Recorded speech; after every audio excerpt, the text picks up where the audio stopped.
La definición del toreo es exacta. No admite réplica. Un paso atrás y muere el arte, un paso adelante y muere el hombre. José Alameda. Tema polémico, un tipo de entretenimiento que está en agonía. La fiesta brava, las corridas de toros. Usted que me escucha, ¿a favor o en contra?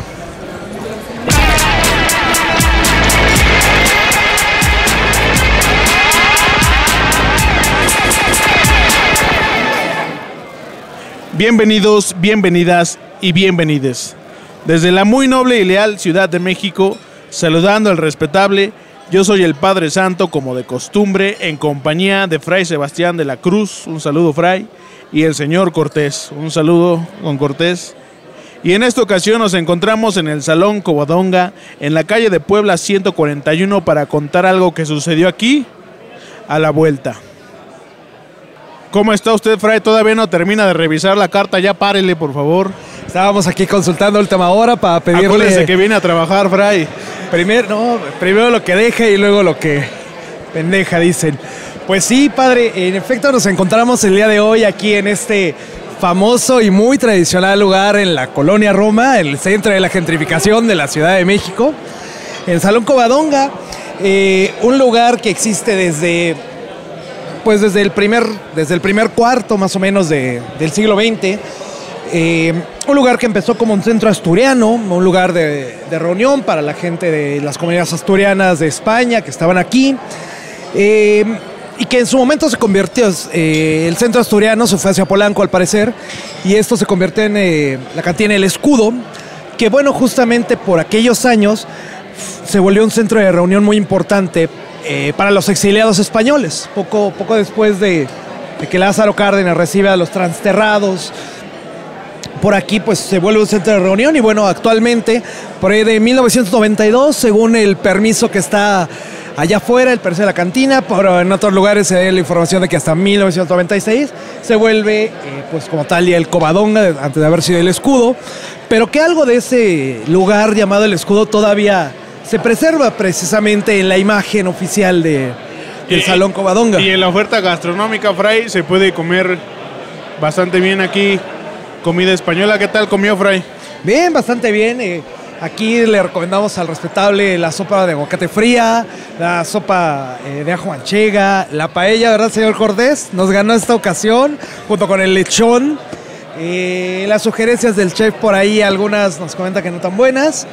Pero bueno, padre, ¿qué tal? ¿La carta también? Pues sobre todo les recomiendo la de bebidas para maridar y hacer digestión. Y bueno, le recordamos nada más al respetable que el horario de la Covadonga es de lunes a sábado, de una del día a 1 de la mañana, y los domingos desde la 1 hasta las 6. Es un lugar que sí todavía es muy frecuentado por la comunidad española, pero también pues mucha gente suele venir a ver partidos de la Liga Española, ¿no? Que se juega el Barça, que se juega el Real Madrid, que acaba de ganar hace poco. Esto debe estar a reventar. Y como dato curioso, me parece que también llega a ser sitio de reunión de cierta izquierda intelectual, ¿no? Sí, muy famoso. Uno por aquí puede ver a Julio Astillero de repente, o a personajes más oscuros de la triste izquierda de esta ciudad. Pero bueno, y justamente nos encontramos aquí a la vuelta, y vamos a hablar el día de hoy de un tema, como ya nos avisaba padre, bastante polémico. Vamos a hablar acerca de la tradición del entretenimiento de los toros, las corridas, la tauromaquia en la Ciudad de México. Y bueno, justamente pues este lugar de origen español tiene relación con ello, pero también nos encontramos muy cerca del lugar donde en el siglo XX hubo una famosa plaza de toros, que estaba construida justamente donde está hoy el Palacio de Hierro de Durango, ahí en la Condesa, y curiosamente enfrente de donde estaba un burdel que hablábamos en nuestro episodio pasado, La Bandida. Vayan a oír el episodio pasado acerca de Uruchurtu, en fin. Y bueno, pues nos encontramos justamente en una zona que tuvo esta amplia tradición taurina, el toreo de la Roma Condesa, del cual, bueno, les hablaremos un poquito más adelante. Pero pues bueno, padre, vámonos. Vámonos. Bueno. Y bueno, ¿usted qué piensa? ¿Le agrada la fiesta brava? Mire, ¿qué le parece que dejamos las opiniones personales para el final, invitando al respetable a que si le da curiosidad, las encontrará después de lo que hay que decir? Y bueno, decir brevísimamente que la relación del hombre con el toro es antiquísima, desde épocas antiguas en cuevas, pinturas rupestres representados, relacionados con la fuerza, la magia, la fecundidad, muchas cosas, ¿no? Pero vamos a hablar de la actualidad y de lo que nos compete. Las corridas de toros y el fenómeno taurino en la Nueva España, ¿no? Se comenta que desde finales de la Edad Media en España nace el fenómeno, un poquito como recreación y entretenimiento, que hay que recordar que había pocas formas de entretenimiento en esa época, de representar las batallas de guerra, la gente que montaba a caballo, formaciones de batalla y demás. Y pues una manera de representarlo sin haber pérdida humana era tal vez usando bestias como toros justamente, ¿no? Y bueno, se dice que la primera cantidad de toros que llega a la Nueva España llega de mano de Hernán Cortés, traídos por Juan Gutiérrez de Altamirano, que era su primo, y trae 12 toros y vacas de Libia, en lo que se conoce como el primer fenómeno y el origen de la ganadería, pues quizá no solo en la Nueva España, sino sí, en todo el continente americano. En todo el continente americano. Y bueno, a raíz de esto, que ojo, se comenta que no se traen exclusivamente como para complacer o desarrollar el fenómeno taurino, sino por una necesidad de alimentación de la población española que, bueno, acostumbrados a comer carne de res, pues necesitaban aquello en su dieta de este lado, ¿no, Fray? Sí, en efecto, pues este primo de Cortés que trae estos 12 toros, estas 12 vacas, terminan fundando la conocida hacienda de la Purísima Concepción de Atenco, y pues Atenco, que probablemente le suene al respetable por ciertos aeropuertos que hace algunos años se intentaron hacer, está más o menos al sur de la ciudad de Toluca, ¿no? Para que ubiquemos dónde se estableció este primer lugar de cría de toros. Pero bueno, una vez que estos primeros toros llegan aquí a la Nueva España, padre, por ahí de 1522 al parecer, algunas fuentes manejan 1527, pues estos toros empiezan a ser empleados, ¿no? Y pues, ¿para qué? Pues justamente para la fiesta taurina, para la fiesta brava. Pero padre, ¿puede contarnos cuáles son las primeras corridas de toros? ¿Cómo empieza esto? Bueno, hay dos versiones, yo les hablaré de una. Una de ellas habla de que el 24 de junio de 1526, el día de San Juan, para empatizar y desarrollar la fiesta, pues del regreso de Hernán Cortés de su viaje, ¿a dónde me decía, Fray? Hacia un lugar que se le conocía en aquel momento con las Ibueras, pero que bueno, para el respetable es Honduras, donde había comunidades mexicas, por cierto. Hernán Cortés había hecho una expedición para conquistar allá. Esa expedición, de hecho, se lleva a Cuauhtémoc, porque a Cuauhtémoc no lo asesinó Cortés. Y cuando regresa, padre, para hacer, bueno, festejando el regreso triunfal, obviamente, se desarrolla esta especie de espectáculo, dentro de otras cosas, en el que se alza una especie de escenario parecido a un coliseo, que hay que mencionar que no estaban dispuestos de manera permanente, sino eran itinerantes, vaya, ¿no? Sí, Quitapón. ¿Cuál era el nombre? Bueno, en la investigación nos damos cuenta que a las plazas de toros antiguamente le llamaban cosos, así como cosa, pero es en masculino, los cosos, una plaza de toros. Y en efecto, se hace una plaza de toros improvisada de madera, se coloca en lo que le llamábamos antes la Plaza del Marqués, el respetable va a decir dónde es eso, pues justamente en el centro, en medio, donde pasa la calle, entre el Monte de Piedad y la Catedral. Ahí se establece este pequeño coso, en el cual se lleva a cabo pues lo que en algunas fuentes se considera la primera corrida de toros que se da en la ciudad. Y bueno, hay que mencionar que la comunidad habitante de este lado, y se menciona que pues cierta familiaridad que siempre hemos tenido con la muerte, con espectáculos tal vez un poquito impactantes, recibe muy bien esta corrida de toros, y pues deciden adoptarla para diversas celebraciones. Se generaliza la costumbre de hacer corridas en fiestas de virreyes, en jura de monarcas y en general en todas las grandes fiestas de virreinatos, a excepción de algún virrey que me comentaba usted, Fray. Sí, ahorita vamos hacia allá, pero justamente, pues como dice padre, esta costumbre se va institucionalizando y esta primera corrida de la que les hablábamos habría sido por ahí de 1526, pero 3 años después, para 1529, 8 años después de la conquista, el gobierno de la Nueva España, la Real Audiencia, manda que por decreto todos los días 13 de agosto, además de la salida del pendón hacia la iglesia de San Hipólito, se haga una corrida en la Plaza Mayor para celebrar la caída y la conquista de la Gran Tenochtitlan. Son las dos primeras noticias que tenemos. Algunos dicen que una es la primera corrida, otras piensan que es otra. Me parece que la mejor opinión es entender que la corrida para Hernán Cortés fue algo más popular, no espontáneo, porque tal vez no se hizo de un día para el otro, pero sí algo no tan organizado o no tan de las autoridades. Sin embargo, ya para 1529, con la corrida del Día de la Conquista, pues bueno, es cuando oficialmente se institucionaliza. Y pues aparte toda la larga tradición de la tauromaquia en el periodo virreinal, que bueno, es una costumbre a la cual se habitúa mucho el pueblo se siente muy identificado con ella.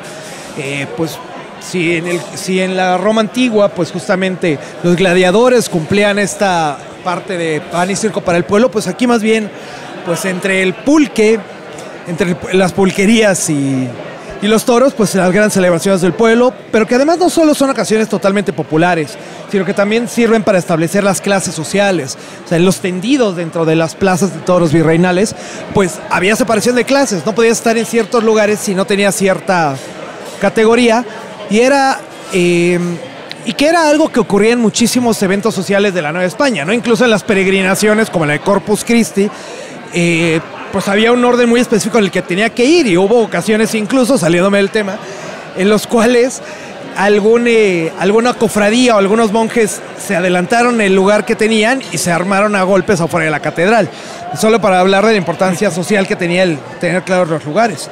Y en efecto, como decía padre, pues se ocupó mucho esto justamente para las recepciones de los virreyes. Cada que llegaban los virreyes, además del montar el arco triunfal para recibirlos, pues se celebraba una corrida.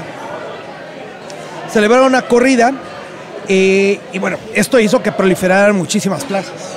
Y bueno, hablando de cierta división de clases que se empieza a dar en estos lugares, pues hay que mencionar que obviamente la corrida de toros nace de cierta tradición que viene muy de la mano con los caballos, ¿no? No toda la población tenía acceso a un caballo y bueno, al principio cierta clase más acaudalada es la que tiene el acceso a estos recursos para desarrollar la técnica y todo lo que implica. No, y aunque tuvieran el acceso, otras clases estaría prohibido, ¿no? O sea, pero no podría utilizar cualquiera caballo. No sé si sería interesante mencionar que tal vez el secreto de cierto éxito que tuvo fue el permitirle participar a la clase proletaria, no proletaria, clase baja, de cierta manera que da inicio a un fenómeno muy interesante que usted me contaba, Fray.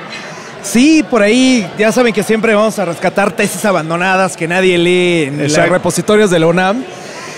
Nos encontramos con una tesis muy interesante en el cual parece que se nos dice que esta cosa que hoy conocemos como los payasos de rodeo son algo propiamente originario de la Ciudad de México. O sea, es de nuestra responsabilidad haberlos creído. En las grandes plazas de toros, en los cosos virreinales, que ahorita les contaremos de algunos, pues justamente por ahí del siglo XVIII se empezó a acostumbrar que además de los toreros profesionales, se agarraba a la gente pues aventado, más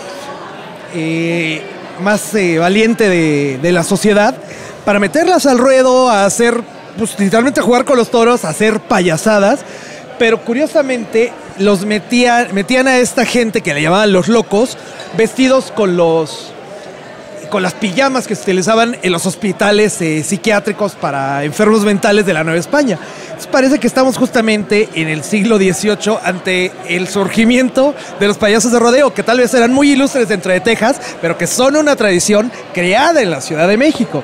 Y nada más para darles el honor, tenemos por lo menos el nombre de dos de ellos, padre. Joaquín Roxas y José Alzate, dos payasos de rodeo de la Ciudad de México por ahí del siglo XVIII. Y bueno, se colgaban de la cola, de los cuernos del toro. Pero bueno, hablando de los cuernos de los toros, padre, también ustedes encontraron un dato interesantísimo. Permítame cortar una flor de mi jardín. Yo en la tesis que me tocó revisar, encuentro que la costumbre de quemar los toritos, estos aparatos de alambre y cohetes en las ferias de casi todo el país, pues bueno, viene de una costumbre que nace justamente de estos recibimientos a virreyes, a marqueses, y es que dicen que a la llegada de cierto marqués llamado de Villa de Manrique, entre los festejos que se le hicieron, pues el arzobispo de México ordenó que se torearan novillos a los que les hubiera colocado de antemano en sus cuernos, pues grandes hilos de hierro llenos de betún, pez, resina y alquitrán, para que hicieran grandes llamas. Y bueno, esto divirtió enormemente a la población que lo admiró el fenómeno, y de ahí nace este fenómeno de los toritos de feria que muchos hemos presenciado, que son peligrosos, pero si lo son ahora, imagínense en la época con un toro de media tonelada lleno de fuego y vistiendo a la gente. O sea, seguramente debe haber sido un espectáculo sensacional de ver, pero bueno, lo hemos conservado con los toritos de algún modo, ¿no? Ya hablaremos en un momento un poquito acerca de la conciencia que también llegó a haber en la Nueva España acerca del sufrimiento animal. Pero bueno, regresando a las plazas de toros que abundaron en la Nueva España, hubo por todos lados. Quiero llevar al respetable en un recorrido en que vamos a empezar en el mercado de Jamaica y vamos a ir yendo hacia el centro de la ciudad y luego hacia las afueras.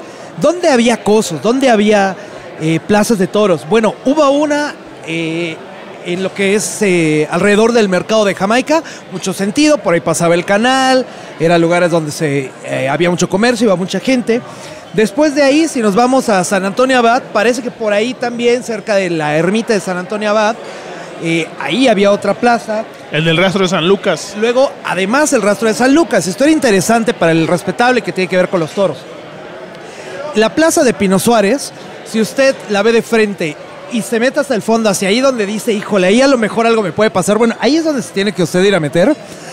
Y encontrará que hay una pequeña capilla. Esa capilla está dedicada a San Lucas. Hay que saber que a San Lucas se le representa en el arte sagrado con un toro.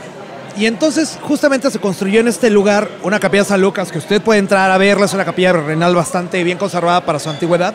Se construyó una capilla de San Lucas justamente porque en esa parte de la ciudad es donde estaban los rastros, los lugares donde se mataban los toros, se almacenaba la carne, y pues en algún momento se llegó a construir también ahí una plaza para torear precisamente, pues porque era muy fácil por el contexto. Si seguimos avanzando desde Pino Suárez, nos vamos a encontrar también en esta zona ilustre por sus trabajadoras. Nos vamos a encontrar la Plaza de Toros de San Pablo, que probablemente fue una de las más grandes y más importantes de su época, que además tiene una anécdota bastante interesante. Haga de cuenta el respetable que por ahí de 1815, que ya ha estallado la Revolución de Independencia, pero pues todavía no está consumada, pues los virreyes realmente siguen gobernando la Nueva España. La independencia no existe hasta 1821, con el emperador Iturbide. Pero justamente desde 1815 el virrey mandó que todo lo que se sacara el cobro por la entrada a ver los toros en la plaza de San Pablo, todo el dinero que se sacaba se destinó a financiar a los ejércitos que estaban luchando contra los insurgentes. Todo el dinero de la plaza de San Pablo, que está ahí atrásito de donde está la iglesia que todavía persiste actualmente, ahí en Topacio, se destinó para esto. Si nos vamos hacia el centro, en el terreno que actualmente ocupa la Suprema Corte de Justicia, ahí antiguamente había una plaza que se conoció como El Volador. ¿Por qué se conoció como El Volador? Pues porque había un palo para el ritual que conocemos como el de los voladores de Papantla, pero era un lugar donde constantemente se instalaban las plazas para hacer corridas de toros, sobre todo para recibir a los virreyes. ¿Qué otras plazas había? Bueno, si nos vamos hacia actualmente donde está la Lotería Nacional, donde está la Estatua del Caballito, justamente ahí en el cruce, en el cruce de Reforma con Bucareli, el Paseo de Bucareli, creado por el virrey del mismo nombre. Bueno, ahí hubo una plaza en algún tiempo durante el virreinato, el siglo XVIII, que se llama la Plaza de los Pelos del Paseo Nuevo. Paseo Vaya Nuevo era el nombrecito. nombre de la calle Bucareli en aquel momento. Luego habrá otra plaza ahí de la cual en el momento hablamos, pero seguimos el Virreinato. Se hizo también un coso, al parecer cercano a la plaza al castillo de Chapultepec. Había en la Lagunilla, Tlatelolco y en muchos otros lugares, o sea, hacia las zonas de Azacualco y de Mixcalco en el centro, o sea... Recordando esto que estaba era un infestado. espectáculo itinerante, pues se prestaba este fenómeno de expansión alrededor de la ciudad. Y bueno, o sea, la importancia de los toros en la Nueva España llegó a ser tan, pero tan fuerte, que incluso en los teatros, como el Coliseo, o el nombre de un teatro en la Ciudad de México, ahí por la calle de Motolinía, entre los actos de las obras de teatro se llegaron a presentar corridas, y en ese momento algunos virreyes justamente empezaron a protestar, ¿no? El virrey Bucareli justamente dijo, a ver, esto no se puede seguir haciendo. Y es un momento en el cual ya en el siglo XVIII, el siglo de la Ilustración, en el que la razón supuestamente empieza a gobernar y dejamos de ser unos salvajes malditos barrocos, empieza a haber como una conciencia un tanto distinta con respecto a los toros, porque entre 1800 y 1803 vemos el momento más antitaurino de la Ciudad de México en aquella época. Y probablemente más antitaurino que lo que somos hoy día. Sí, Porque el virrey Félix Berenguer de Marquina, que gobernó de 1800 a 1803, se opuso tajantemente a celebrar su llegada a la Ciudad de México con una corrida. La prohibió, no la autorizó. Me parece que hasta de su propio bolsillo pagó como los daños por toda la organización a los privados que la habían organizado. Y en lo sucesivo, durante sus 3 años de virreinato, no se autorizó una sola corrida. Naturalmente, lo corto de su periodo de gobierno tiene mucho que ver con lo impopular que esto lo volvió. Pero bueno, 2 años después, 1805, desde España, el rey Carlos IV, el respetable dirá, ¿quién demonios es Carlos IV? El del caballito, la estatua monumental que está fuera del Munal, en el centro. Bueno, ese señor con cara de tonto, en 1805 establece un real decreto en el cual prohíbe las corridas de toros en toda el reino de España, incluido los territorios de este lado del mundo. Realmente hacia el inicio del siglo XIX, los 1800, antes de la independencia, vimos como un despertar de una conciencia muy fuerte en esa Nueva España que nos dicen que es retrógrada, panista, no sé. Y no solo con ellos. Viven una conciencia muy fuerte de que hay algo mal con las corridas de toros. Hacia 1814, este gran escritor mexicano y pensador, José Joaquín Fernández de Lizardi, publica un pequeño documento que se llama Diálogo de un toro con un caballo, en el cual, en un diálogo que tal cual que está tomando un buey con un caballo, el buey empieza a quejarse y dice, es que no puedo creer qué tan inhumanos son las personas que gozan con el sufrimiento, ya no de nosotros, sino de ver poner en riesgo en la vida a los que son sus hermanos. Dice, en cambio, y es bellísimo, en cambio nosotros, en el momento en el que vemos que empiezan a torturar a nuestros hermanos o vemos caer su sangre en el piso, nos exaltamos, rugimos, atacamos y nos llenamos de lágrimas al ver el sufrimiento de nuestros hermanos. Es impresionante ver que en esa España que se ve tan retrógrada, empieza a haber esta conciencia acerca, que claro, se va a perder después, pero hay un surgimiento ahí de conciencia en cuanto al sufrimiento animal que es interesante. Y bueno, algo falta más de preámbulo. Tal vez sería buen momento, Fray, para frenar un poquito y irnos con ciertas recomendaciones que valen la pena en las inmediaciones de este Salón Covadonga, Fray. Padre, vamos, pues ya al público le hemos pues, acostumbrado a esta parte en la cual le recomendamos algunos lugares que parecen relevantes, cercanos a donde estamos, padre. Si quiere empezar usted. Claro que sí, y pues mire, remontándonos a cierto episodio del que no tengo el dato ahorita, pero me parece que es de la temporada pasada, de inicios de la temporada pasada, hablamos de la Circular de Morelia, que es un edificio que está en una rotonda, la de la Circular de Morelia, que es un sitio de memoria en el que usted puede acercarse cualquier día de la semana en horario de museo y realizar una visita en la que va a ver más o menos cierto desarrollo de la DFS, que es esta institución de la ciudad que... La Dirección Federal de Seguridad, la Brigada Blanca, vaya, la policía política del régimen priista. Exactamente, y bueno, ahí es interesante la visita. me parece que está muy poco difundido que se le visite, porque aparte es un sitio que sigue generando archivo y al que si usted tiene fotografías o información al respecto de cierta época se puede acercar y pues aportar para que siga preservándose este sitio de memoria y pues haciendo lo que nació para hacer, ¿no? Un poco prevenir, recordar y hacer frente. Bueno, otra recomendación que le vamos a hacer por aquí es la Casa Museo Guillermo Tovar de Teresa, que bueno, actualmente es un museo sumaya que está establecido en lo que fue la casa de este gran cronista de la ciudad, Guillermo Tovar de Teresa. Precioso lugar, hay una cantidad de arte y las colecciones de don Guillermo que vale mucho la pena visitar. Está en la calle de Valladolid 52, en la esquina de Sinaloa y Durango. Es una mansión porfirista que alberga pues, precisamente las colecciones del cronista de la ciudad, que contiene una cantidad de patrimonio virreinal importante y que justamente estaría muy cercano al toreo que ya les decíamos de la Roma Condesa y donde está el actual Palacio de Hierro de Durango. Otra recomendación, padre, pues justo aquí en la esquina, aquí a la vuelta en la esquina de Puebla y Orizaba, tenemos una gran obra arquitectónica que vale la pena visitar.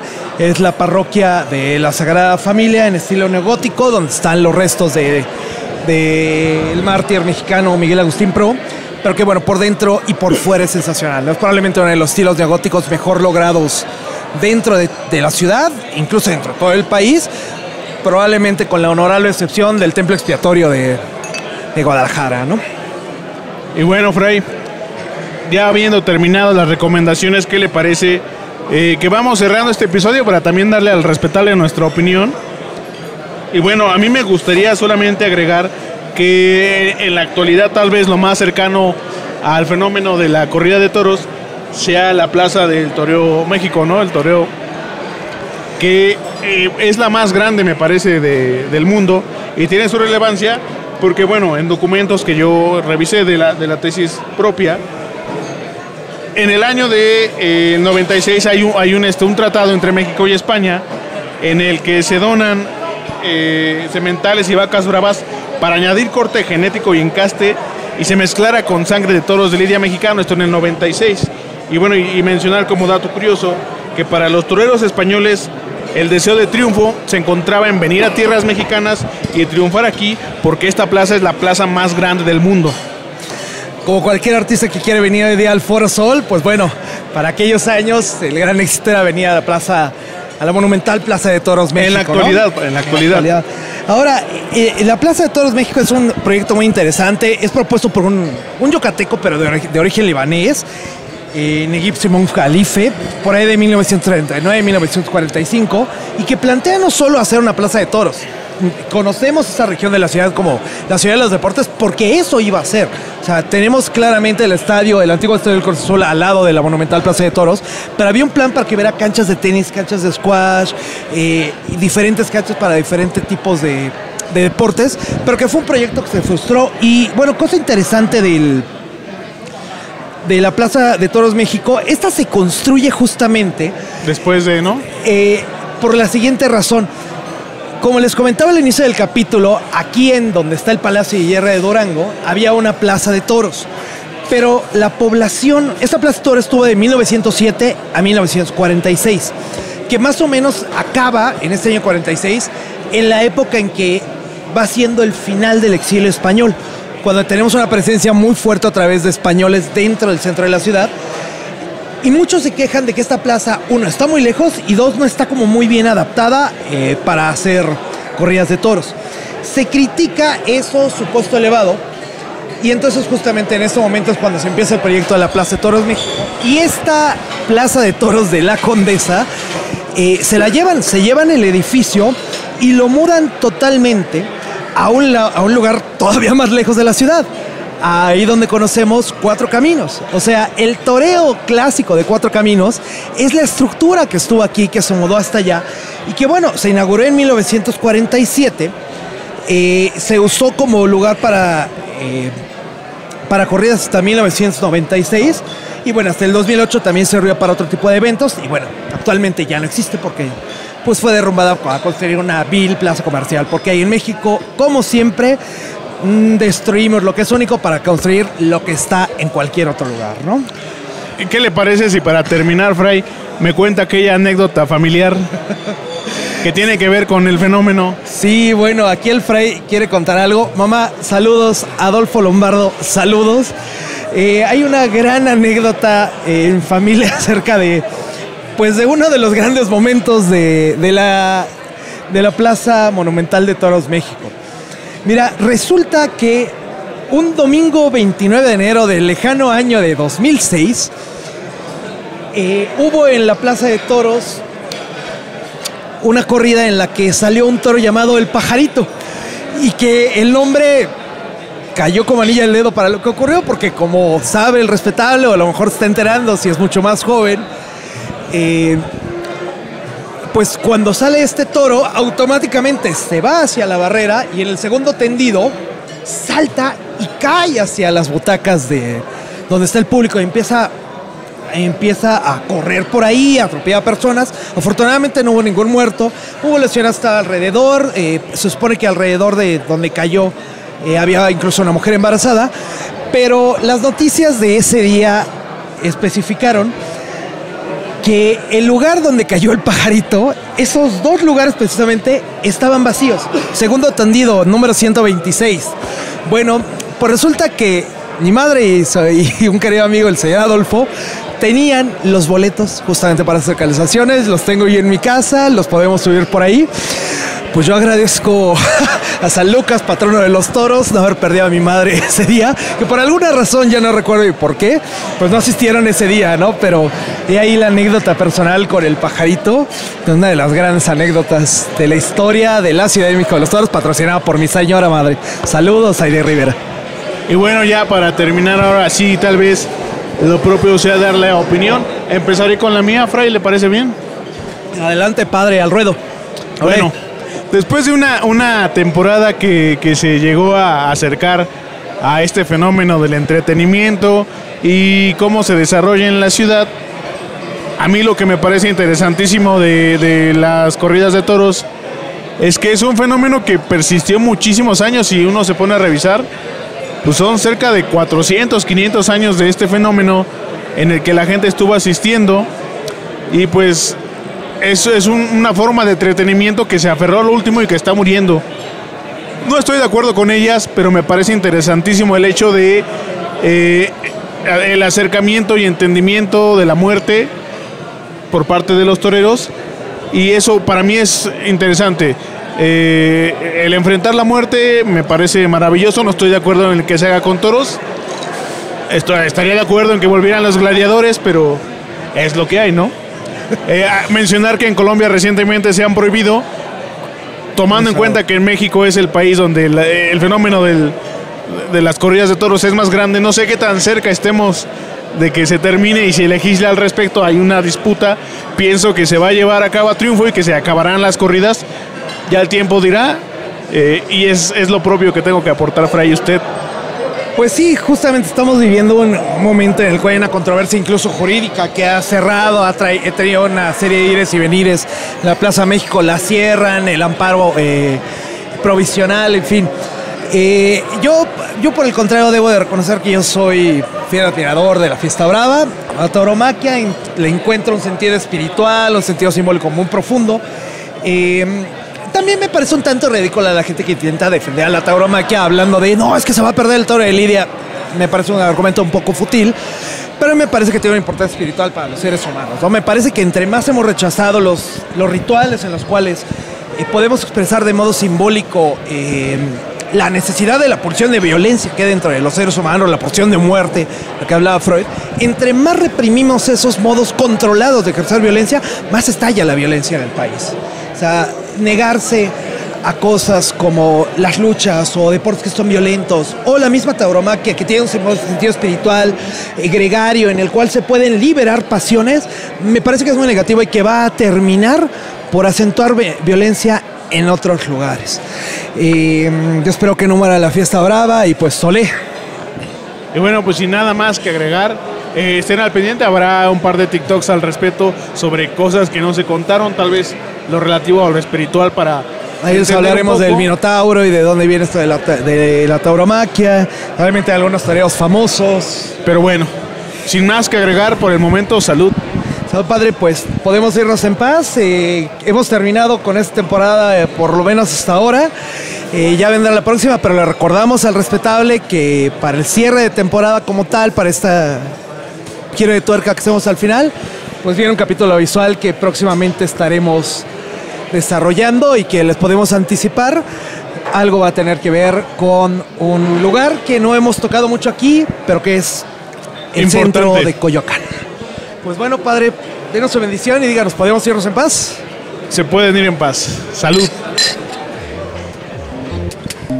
Aquí a la Vuelta es un podcast de crónica, patrimonio y turismo local de la Ciudad de México, presentado por Padre Santo y Fray Sebastián de la Cruz.